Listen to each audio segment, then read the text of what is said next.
Tafsir itu artinya itu menyingkap. Apa itu maksudnya? Menyingkap kosakata Al-Quran sehingga nampak makna-maknanya.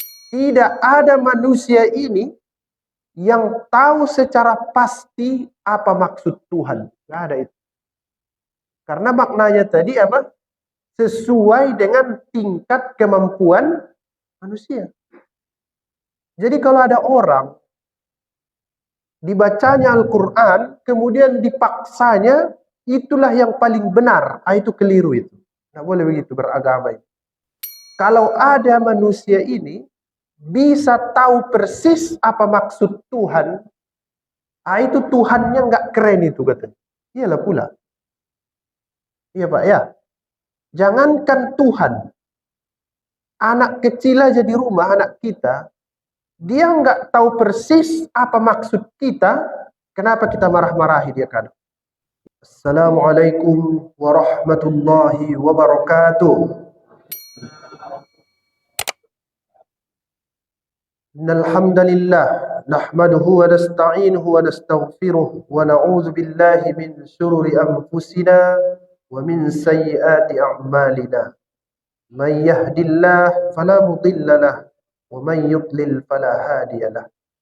Wa nusalli wa nusallimu ala habibina Muhammad wa ala alihi wa ashabihi ajma'in. Saya hormati Bapak Ketua BKM, Bapak, Ibu-ibu yang pada subuh hari ini kembali hadir untuk mengaji. Mudah-mudahan semua dalam keadaan sehat walafiat. Amin ya rabbal alamin. Kemarin ada kita jelaskan tentang tafsir ya, pengantar. Itu belum cukup.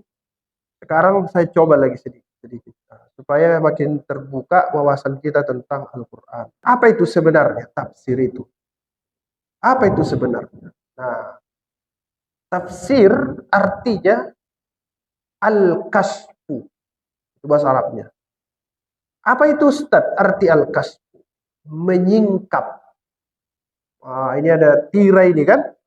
Tirai ini tadi tertutup.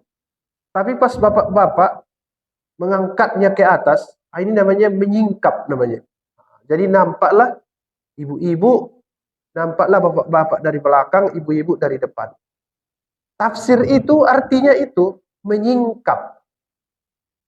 Apa itu maksudnya? Menyingkap kosakata Al-Quran sehingga nampak makna-maknanya. Kalau tadi tirai yang dibuka, siapa yang nampak? Ibu-ibu. Ini kalau dibuka kosakata Al-Quran, nampak makna-maknanya. Itu tafsir. Ada makna lain? Banyak. Tapi menurut saya itulah yang mudah. Apa itu? Menyingkap.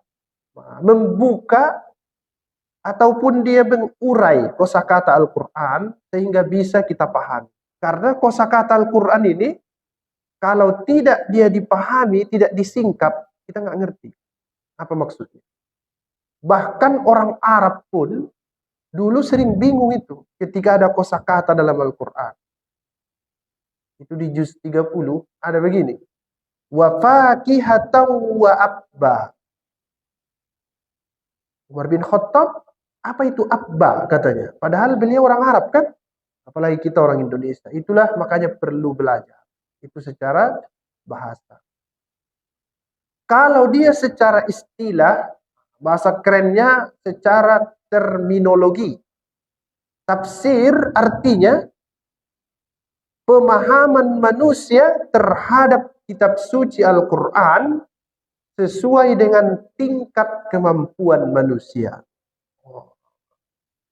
Berarti Pak, tidak ada manusia ini yang tahu secara pasti apa maksud Tuhan. Tidak ada itu. Karena maknanya tadi apa? Sesuai dengan tingkat kemampuan manusia. Jadi kalau ada orang dibacanya Al-Quran, kemudian dipaksanya, itulah yang paling benar. Itu keliru itu. Tidak boleh begitu beragama itu. Ada itu Pak, maksa-maksa ya. Harus begini, harus begini. Padahal tadi tafsir sesuai dengan tingkat kemampuan manusia. Dulu ada dosen sejarah bilang begini. Kalau ada manusia ini bisa tahu persis apa maksud Tuhan, itu Tuhannya nggak keren itu katanya. Iyalah pula. Iya Pak ya. Jangankan Tuhan, anak kecil aja di rumah, anak kita, dia nggak tahu persis apa maksud kita, kenapa kita marah-marahi dia kan. Itu anak kecil, sama-sama manusia. Itu sebabnya di dalam menjelaskan agama ini hati-hati. Jangan paksa-paksa orang kepada satu pemahaman. Kalau itu dilakukan, tahu Bapak Ibu apa yang terjadi? Permusuhan, permusuhan, permusuhan, permusuhan. Itulah itu. Karena dia aja yang betul, yang lain salah semua. Itulah makanya sekarang ini umat Islam ini pecah-pecah aja terus. Karena ada juga memang sebagian, saya lihat dipaksanya orang. Padahal tadi sesuai dengan tingkat kemampuan manusia. Itulah dia definisi pengertian awal. Ada yang disebut dengan pagar-pagar metodologis namanya. Kaidah-kaidah tafsir. Sekalipun saya sebut tadi Bapak-bapak, Ibu-ibu, sesuai dengan tingkat kemampuan manusia, tapi ada batas-batasnya, ada ilmunya.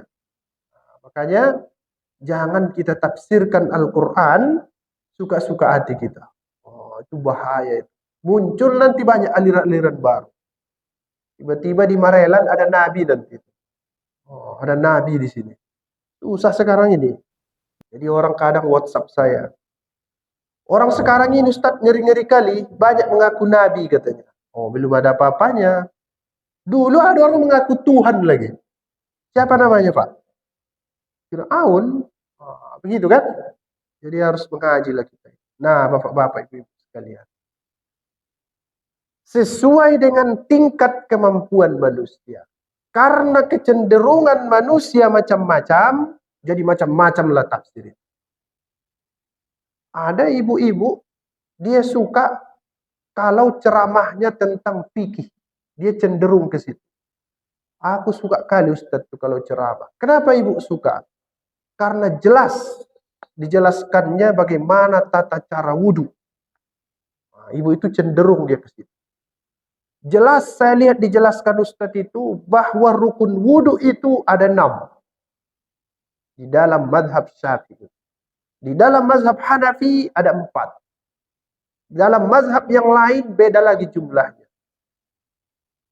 Suka dia karena dia cenderung fikih. Ada juga orang dia nggak suka. Dia cenderung ke bahasa. Suka dia kalau dijelaskan bahasa. Misal ditanya, apa itu artinya Isa dalam Al-Quran? Kata Ustadz yang itu, Isa artinya yang diurapi. Kakinya diurapi. Oh bukan. Isa artinya dari Al-Masih. Artinya itu orang yang mengadakan musafir atau perjalanan. Boleh itu? Boleh. Boleh itu. Dua-dua dipahami. Nah, ibu itu suka. Ada bapak satu lagi, saya tidak suka itu bahasa. Tidak suka juga saya pikir. Saya lebih senang kalau Ustadz itu menjelaskan tentang akhlak. Oh, boleh juga. Bagaimana penjelasan Ustadz tuh? Kita kalau ditampar orang pipi kiri, boleh dibalas. Tapi alangkah lebih bagus kalau kita tidak balas. Suka dia. Orang macam-macam, Pak. Tergantung kecenderungan masing-masing.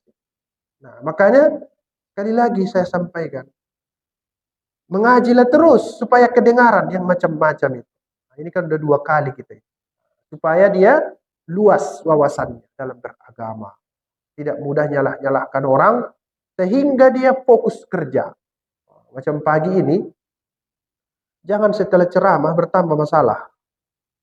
Jangan. Maunya setelah ceramah itu berkuranglah masalah. Minimal dia fokus jualan lontong. Jadi ada duitnya, bisa anaknya sekolah. Iya kan? Ini habis ceramah makin banyak musuhnya. Karena beda-beda aliran. Padahal masih bisa disatukan. Masih bisa disatukan. Baik. Nah, itu sebagai pengantar tambah. Bisa itu kita belajar tafsir dari surah Al-Fatihah sampai surah An-Nas. Bisa. Bisa itu. Tapi waktunya lama. Karena ayat Quran itu 6.236 ayat. Sekali pertemuan satu ayat. Berarti 6.236 minggu. Ada itu ayat itu, tidak bisa ditafsirkan sekali. Nanti lihat surah Al-Baqarah ayat 282. Satu halaman penuh satu ayat. Tidak bisa juga. Berarti kalau setahun 52 minggu, bayangkanlah itu Pak. Berapa lamanya itu baru selesai pengajian.